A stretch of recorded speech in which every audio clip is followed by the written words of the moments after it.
No. Okay. Welcome to Spotlight on the Arts. I'm your host for tonight, Bill Hirschman. I'm the editor and chief critic of FloridaTheaterOnStage.com, and I'm joined here by a terrific panel. We have the legendary actress, Karen Stevens, She's a legend. the producer, this show's producer, founder, actress, director, and several other appellations, the wonderful Iris Acker, and trying to make up for the loss of our usual Michael McKeever is the celebrated playwright Dan Clancy.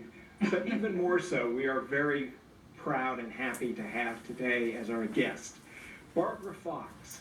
Barbara is the producer, director, playwright, founder, and several other positions as well for Mystery on the Menu Theater.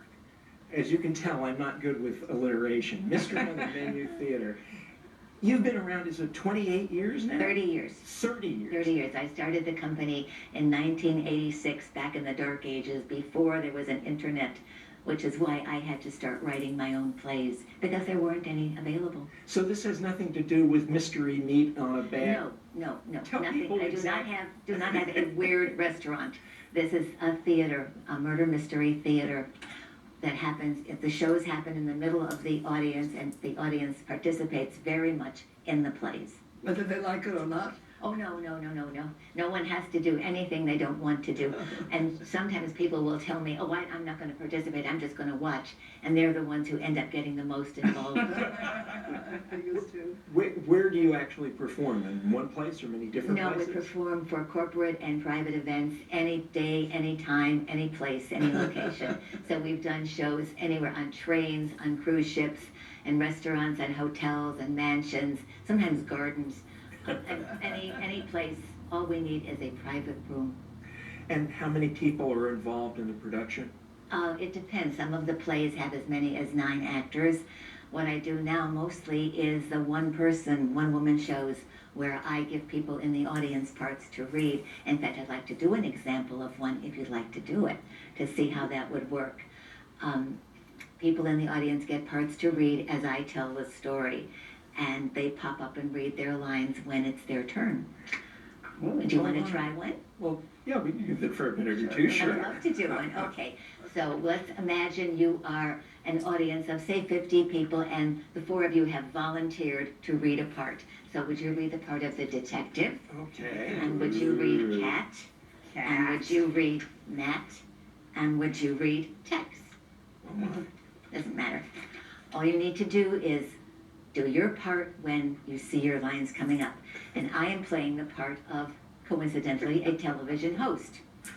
And I would be standing in the front of the room, because I always have the script in front of me, because with volunteer actors, you never know if something might go wrong.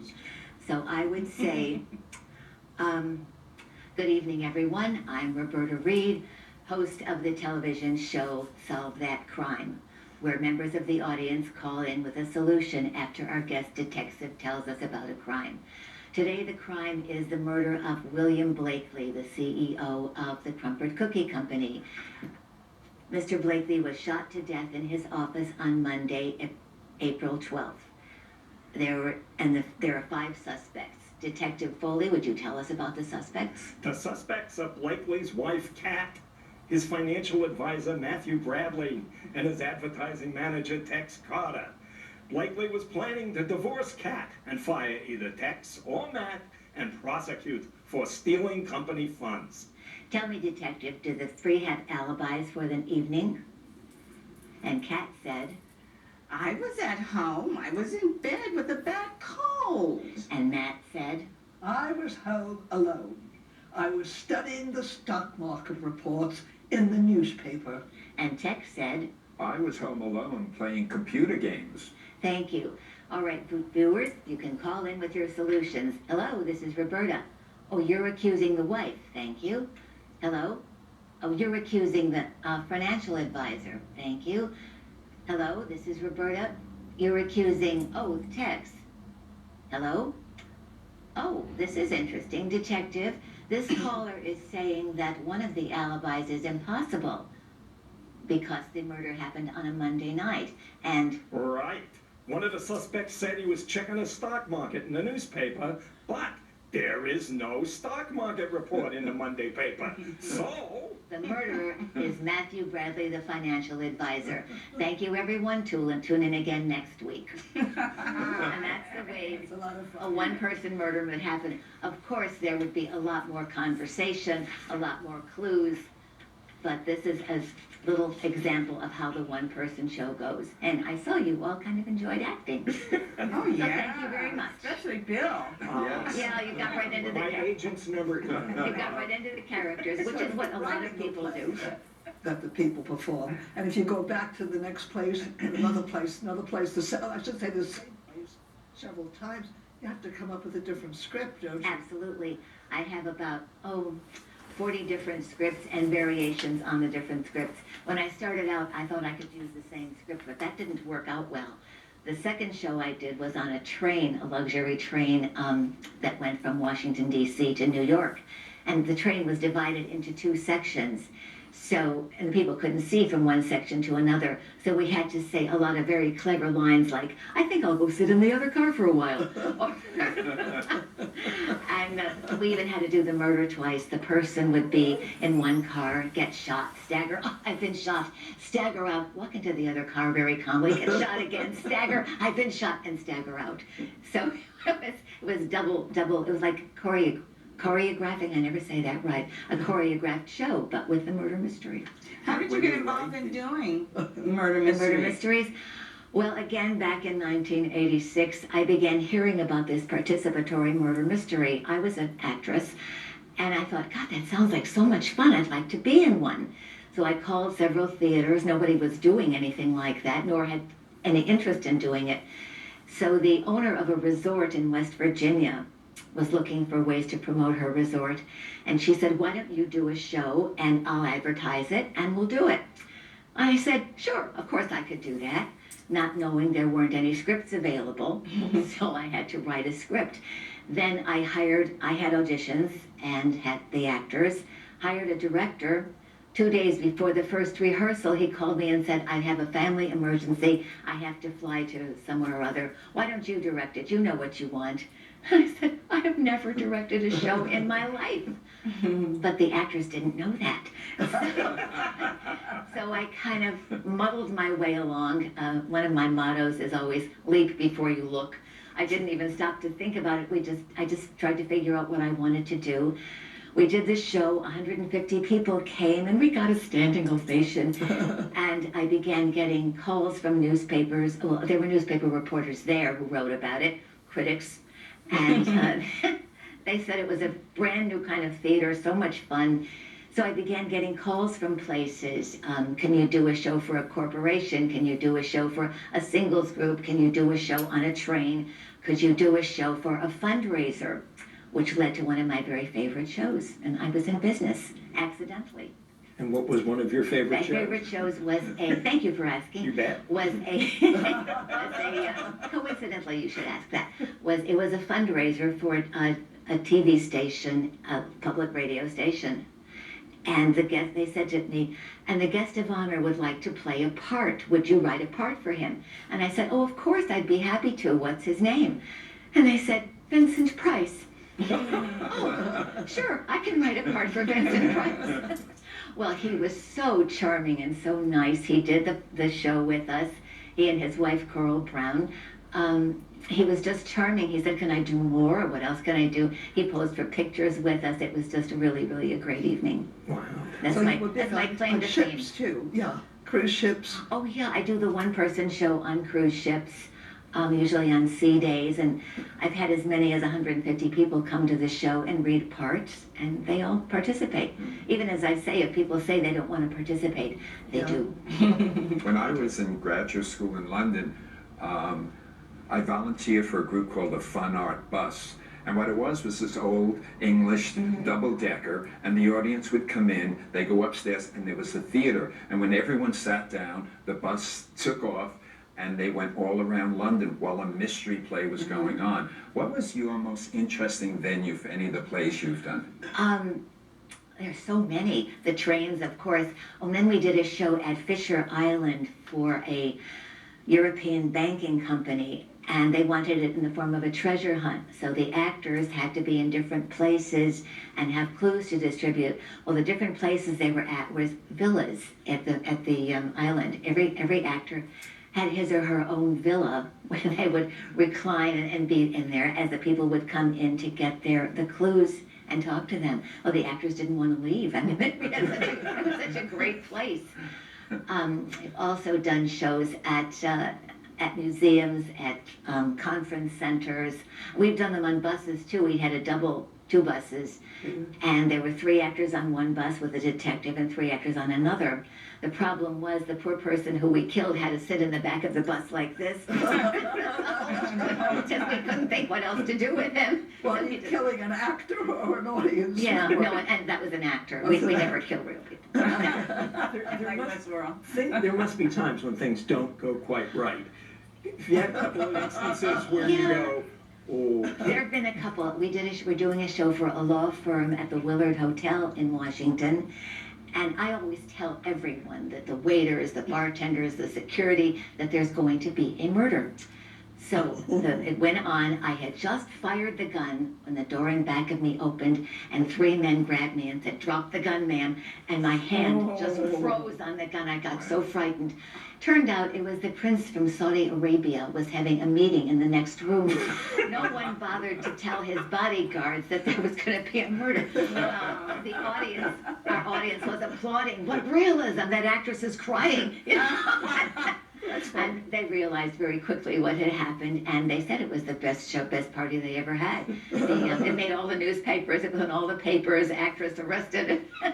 So that was the problem. And what I like is you do plays on demand. I mean, in other words, it's like somebody said to you on Fisher Island. So if they come up with a topic, well, you sit down and you write it to suit it. Oh, not right at that moment. Yeah, that was the Fisher Island one was a treasure hunt, and it took quite a long time to figure out all the clues. I didn't mean at the But moment, yeah, but I'm just saying that they can, you know, oh yeah, I will. suggest a topic, please do this. Yeah, I will tailor a show to the particular group or occasion or event.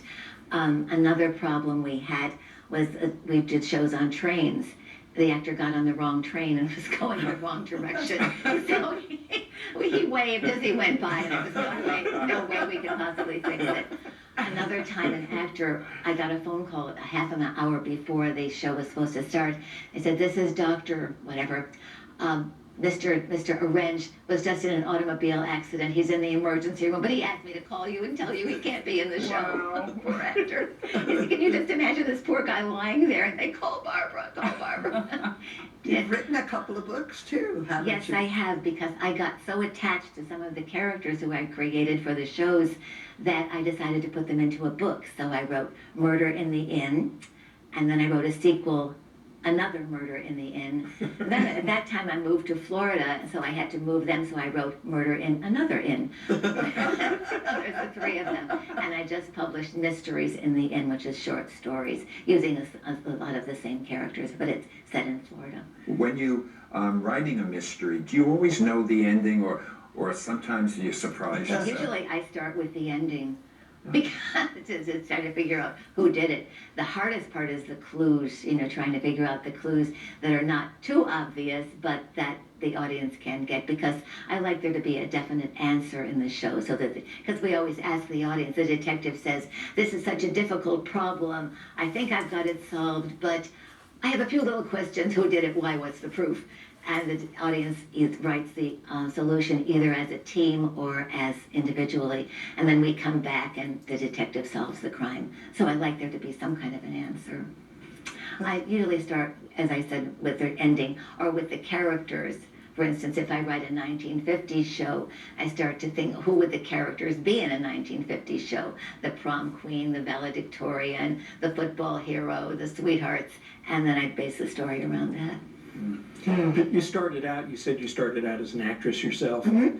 And how did were you always interested in mysteries, or is this something that No, just this evolved? is something different, because then I heard about the participatory mysteries. I thought that would be a great thing to act in. I love interacting with the audience it's fun to involve them and to talk to them in character. When you're hiring people to do your shows, do you look for certain skills that not every actor necessarily has?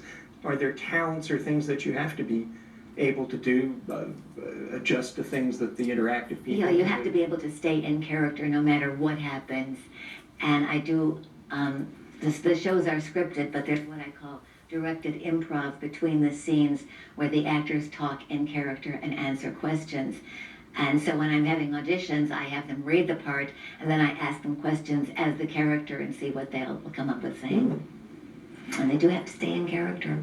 Mysteries are so popular, but why do you think now there are so few new mysteries being shown on Broadway, off-Broadway, regional theater? What's Oh, I don't know. Every time I turn on the television, I see a new mystery show. No, I'm talking about in That's terms of television. theater itself. Oh, the theater? I don't know. I don't have an answer to that. Oh my. Because television is out, you know, at television, that's mostly what they're doing, it seems.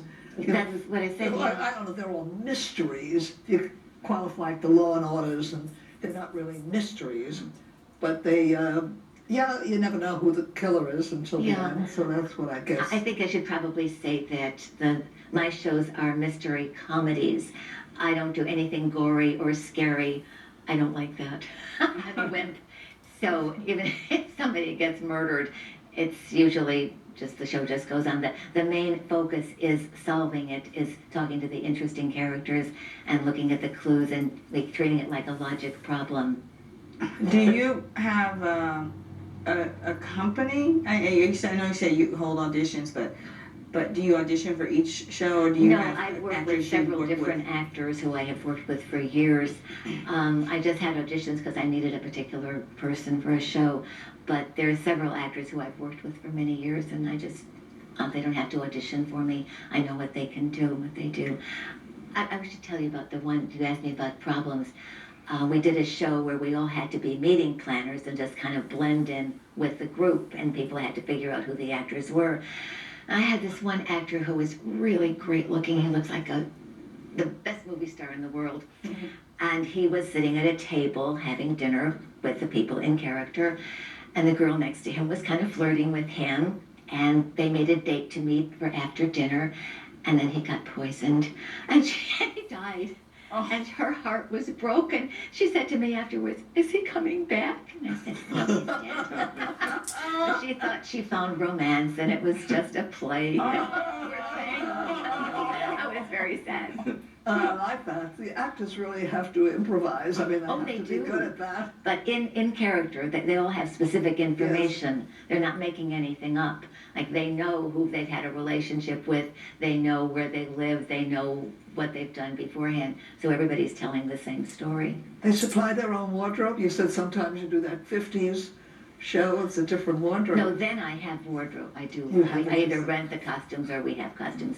Otherwise, it's pretty much straight clothes. Our fortune teller always wears a long kaftan and lots of jewelry. We always have a fortune teller. You wear a lot of hats, a producer, a writer, an actress. I know. Which hat do you That's like to we're wear the operative. most? I don't know that when I'm doing it, that's the thing I like the best. Whatever it is at the I do moment, love doing the shows though, because when I see people responding and laughing and getting involved, that's just a wonderful, wonderful feeling. I can imagine. Do you have to deal with different interactive audience members different ways? I assume you have some that are very shy and others that are hams. Yeah. When I do the one-person show, for instance, I tell people in advance, read the lines as they are written. As they're Oh, written. that's another thing. No yes. improvising, read them, Whoa. because people start to do that, because it's not fair, then they get other information. One of the directions I give to actors in the show is, this sounds crazy, but always stand with your back against the wall when you're holding a gun so nobody will tackle you, because I've had people do that from the audience, get really involved and try to tackle the murderer. Oh, And, wow. Yeah, it's happened to me. One guy actually picked me up, and the other actors ran over and in character said, "Put her down, sir. Put her down right now." I love Wow. it. Very funny. So, mystery theater, it's a genre unto itself, yes? Much I- like improvisational theater I and guess it is. experimental. Yeah, it's participatory theater, and I do say that the lines they're scripted, and they do have to read their lines, know their lines exactly as they're written, and then they have to know the character and the back history so that they can talk to people in character and not and all be giving out the same information. I don't think you have any competition. I think you're it, aren't you? I mean, in South Well, Florida. the oldest certainly 30 years. Yeah. No, oldest theater company, not oldest person. Yeah, it's been 30 years, which is hard to believe for me. I can't believe it. But it's been, I don't think there's many other people doing this kind of thing as a full-time business. There are companies who do a murder mystery occasionally. You don't but have an agent? I don't. Yeah, because I I think, don't. but, I you know, who would be the agent? I mean, entertainment agent. You know, some people are looking for shows and things, you know, they're looking for an idea, and then I want a magician, you got it. Yeah. Who else have you got? Who else have you Well, got? I work with a lot of meeting planners. Yes. I work with a lot of meeting planners who do hire me, even from Washington, and I've been here for 15 years. They still call me from Washington to come there to do a show. So meet event planners, yes, absolutely, and caterers. What do you think, for 30 years, what do you think keeps people interested? You know, there's a show that, I forget the name of it, but there's a show playing in Times Square that's a murder mystery that's been playing. Perfect Crime. Perfect Crime that's been playing 25 or Yeah. 30 years. What is it that keeps it as in a theatrical sense, as an enduring? I think people like the idea of participating in something. We do so much watching, you know, you watch television and you watch sporting events and you watch your iPhone. This is where they can actually get in the activity and participate and do something and have fun. And they're Groups also, going, you know, a group, you know, doing it together. yeah, they're Yes. also very sociable. You meet people right away. I do a lot of team building or corporate shows, and it gives people something to talk about rather than, you know, what did you do at work today? You can talk about, do you think they were having an affair? I mean, interesting things to discuss and talk about. Get acquainted quickly. They're good singles too. Has it evolved? Are you taking it places you hadn't taken it before? So one woman shows are something that I just started a few years ago because the recession really affected everybody's business where people couldn't afford to spend a lot of money on a show. So I thought the one-person show is a lot more cost-effective. And it turned out people love to do that. They love playing a part. And we always ask, is there a website where people can reach you? Yes, there is. MysteryOnTheMenu.com. I never would have thought. What a clever What an name. original idea. Sorry. I wish I had something better. You can also go to booksbybarbara.com because that's This is my, because of my books, and they're all the websites are linked together. Amazon has your book. Absolutely. And if someone was interested in becoming a murder mystery writer, what would you suggest to them, like really quickly before? Hire me. That's right. Hire me Hire to do you? it. Absolutely. Hire me to do it. Okay. Hire me to write it. What is the difference between writing a fiction book and writing a mystery play for you? Oh, well, a book takes a lot longer. Right? There's a formula for a murder mystery. For a murder mystery, well, my formula, you know, is you start out, you introduce the suspect, you have the murder, a detective takes over, you meet the suspects, there's an investigation, and there's a summation.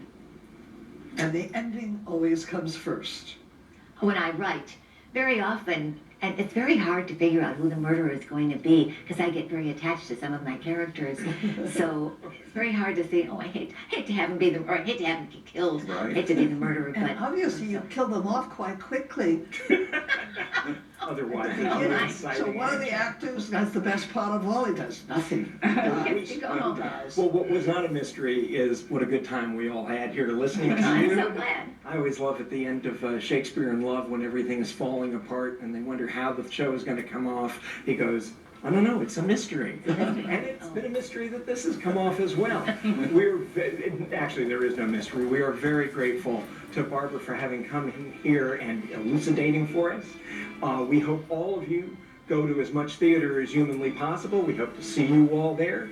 And if you want to know what's going on in theater, come see FloridaTheaterOnStage.com. And we hope to see you all here next week back on Spotlight on the Arts. What do you think?